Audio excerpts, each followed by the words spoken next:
জেলায়, 7টাতেই লিড আছে, লিড বাড়াতে নন্দীগ্রামের জন্য বিশেষ লাগে না, মানুষ সঙ্গে থাকি। গ্রীষ্ম বর্ষা 24/7, খেলাতেও আছি, মেলাতেও আছি, গণেশ পুজোতেও থাকবো, সরস্বতী পুজোতেও থাকবো।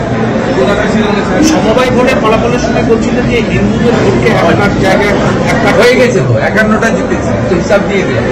ওর চক্রবেড়িয়াতে 375টা মুসলিম ভোট আছে, ওরাই গিয়েছে। হিন্দু ভোট যাতে ওরা না পায়, মুসলিম লীগ না পায়, তৃণমূল মানে তো মুসলিম লীগ, সেই জন্য আমরা প্রার্থী যেখানে হিন্দু ভোটার বেশি আছে কোথাও ওরা জিততে পারে, প্রমাণিত। 51টা জিতেছি। এই ফলপ্রতি ডিসেম্বর মাসের মধ্যে 100 সমিতি জিতেছি। এই ফলপ্রতি বিধানসভা ভোটে এই ফলপ্রতি বিধানসভা সেটা তো আমরা করি না, প্রতিদিন সবার জন্য কাজ করে। ওরা বলে আমরা হিন্দুদের পার্টি, আমরা কি করবো?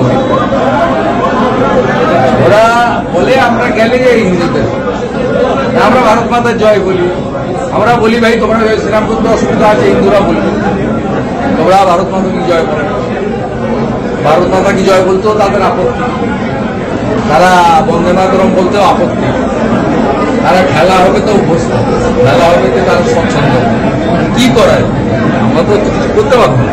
দাদা, বারুইপুরে আপনাদের যিনি সভাপতি হয়েছিলেন, পুলিশ এতদিন নজরে বসেনি, আগে তো তেমন কোনো তদন্তই তারা এ হয়নি। মঙ্গলবার দিন পরিবার উচ্চ আদালতে যাচ্ছে, আমি সকালে দাদা, ওখানে জয়ন্ত ভদ্র জেলা পরিষদের কর্মাধ্যক্ষ বিমান ব্যানার্জির রাইট হ্যান্ড অভিযুক্ত, এবং সঠিক তদন্ত হলে প্রমাণ হবে বিমানবাবুদের প্রেসারে মূল অভিযুক্তদের গ্রেপ্তার করা হবে। প্রধানমন্ত্রী মুখ্যমন্ত্রী বাপকেও ছাড়ে না, দেখলেন না একজন না একজন কেউ ভিডিও তুলে ছেড়ে দেন। তৃণমূলের যদি শিক্ষা এখনো নেই, হবেও না, শিক্ষা করতে করতে চলে যাবে ওরা। প্রধানমন্ত্রী মুখ্যমন্ত্রী যে যাত্রা প্রসঙ্গে বিল পেশে তিনি চূড়ান্ত গণ্ডগোল হয়। এবার কেন্দ্র এই বিল নিয়ে আলোচনার জন্য জেপিসি গঠন করেছে এবং ইতিমধ্যেই জানিয়ে দিয়েছিলেন কংগ্রেস কি করবে সেটা এখন তো বোঝাই যাচ্ছে। কংগ্রেসই যে তৃণমূল যাবে না, তার কারণ হচ্ছে পার্থ চ্যাটার্জি, জ্যোতিপ্রিয় মল্লিকরা অনেকদিন ধরে জেলে ছিলেন মন্ত্রী হিসেবে।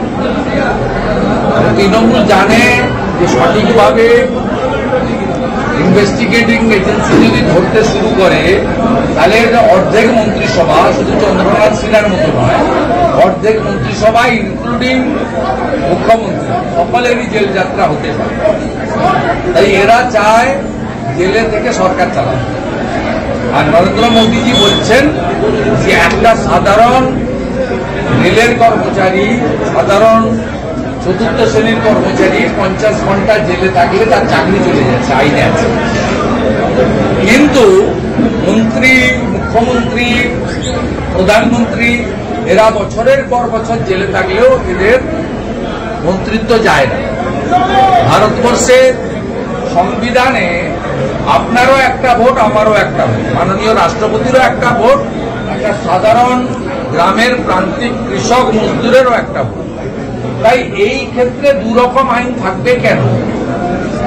যদি রেলের একটা সাধারণ কর্মচারী বা একটা চতুর্থ শ্রেণীর কোনো কর্মচারী, তার যদি কোনো দুর্নীতি বা কোনো ফৌজদারি অভিযোগে 50 ঘন্টা জেলে থাকলে চাকরি যায়, একটা মন্ত্রী 30 দিন জেলে থাকলে তার কেন মন্ত্রিত্ব যাবে? এই প্রশ্নটা তুলেছেন তো মাননীয় প্রধানমন্ত্রী দমদমের সভায়। এই প্রশ্নের কি বলবে জেপিসিকে? উত্তর তো দেওয়ার কিছু নেই, তাই না যাওয়াটাই ভালো। তার জন্য আটকাবে। নরেন্দ্র মোদীজি 370-35 হাঁটিয়েছেন, ট্রিপল তালাক হাঁটিয়েছেন, শান্তিপূর্ণভাবে রাম মন্দির করেছেন। নরেন্দ্র মোদীজি ওয়াকফ অ্যামেন্ডমেন্ট বিল পাস করিয়েছেন, one nation one election bill আনছেন।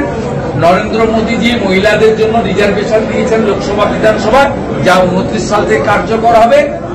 এবং নরেন্দ্র মোদীজির সরকার 30 দিন জেলে থাকলেই মন্ত্রী, মুখ্যমন্ত্রী, প্রধানমন্ত্রী এদের পদ যাবে। এই বিলও 130 সংবিধান সংশোধনী পাস করবে।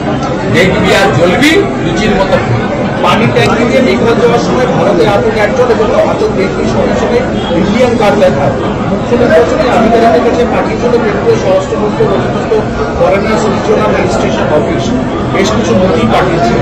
তার নথিগুলো এইরকমভাবে ধরা পড়ছে, তারা ইন্ডিয়ান ধরা পড়ছে মানে সবাই যাদের দেখার দায়িত্ব তারা সক্রিয় হচ্ছে।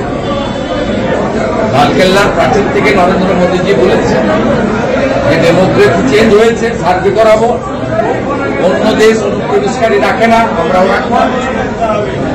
দেশের প্রধানমন্ত্রী চাইছেন, তাই সবাই সক্রিয় হয়েছে। ভালো, অনেকদিন পরে হয়েছে, এটা খুব সময়ের ডাক। আমার রেশনও খাবে কেন? আমার বাড়ির বোনকে, আমার বাড়ির মেয়েকেও তুলে নিয়ে যাবে কেন? আমার জমিও দখল করবে কেন? আমার ভোটেও ভাগ বসাবে কেন? অতএব এই যে ল্যান্ড জেহাদ, লাভ জেহাদ, ভোট জেহাদ, ধর্ম জেহাদ, এগুলো সময়ের ডাক চূড়ান্ত জায়গায় চলে গেছে। পশ্চিমবঙ্গে আগে 3টে জেলা ছিল মুসলিম অধ্যুষিত, উত্তর দিনাজপুর, মালদা, মুর্শিদাবাদ। এখন 9টা জেলা মুসলিম অধ্যুষিত। এরা ভারতীয় মুসলিম কিনা তদন্ত করা দরকার। আমরা তো ভারতীয় মুসলিমদের ব্যাপারে আমাদের সহনাগরিকের সম্মান মর্যাদা আছে, কোনো সমস্যা নেই। তো বাংলাদেশি মুসলমানদের আমরা নেব না, পরিষ্কার কথা নেব না। যদি থাকে এসআইআর থেকে আগে নাম কাটুক ইলেকশন কমিশন। আর ধাক্কা তো দিতে পারবো না, কারণ মুসলিম লীগের সরকার আছে। বিজেপিকে আনুন, 90 দিনের মধ্যে পরিষ্কার করে যোগীজির কাছ থেকে বুলডোজার ভাড়া হবে, কাঁটাতারের এপার থেকে ওপারে পুষবে।